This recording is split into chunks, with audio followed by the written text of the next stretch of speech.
Okay, so we're learning about special squares today. Now we've learned about generally how do we calculate squares. We'll talk about some special squaring techniques in this session.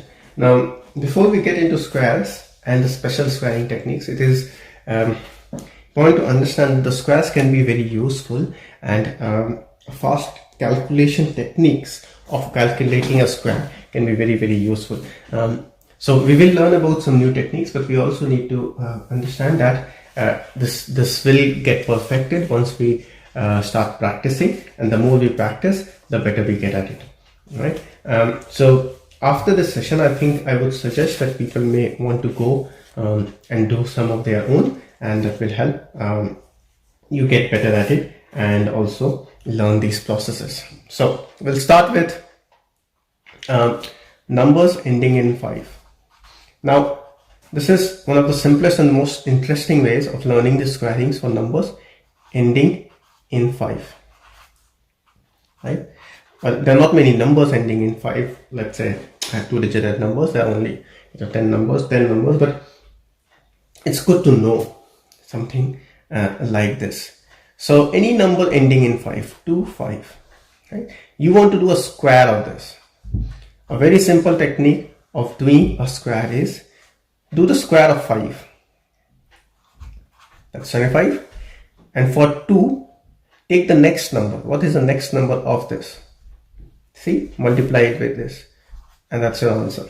Right? So this is a very simple, effective way of calculating a square of a number ending in 5. Let's do it with 35 square.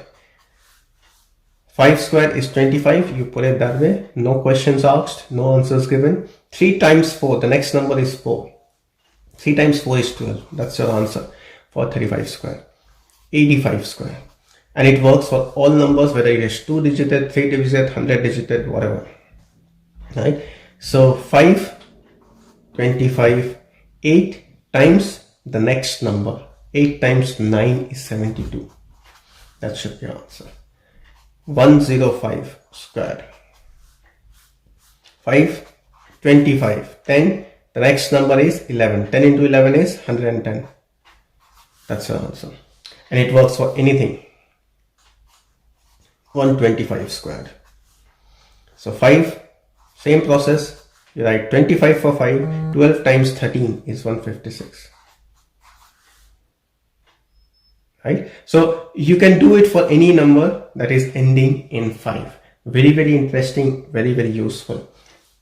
Right? So we have already learned how to use one square to get the next square. Right? Now, if you are able to calculate any of these squares, you should be easily able to hence calculate the next square.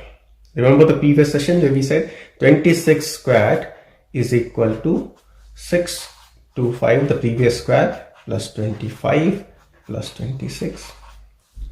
So this is 676.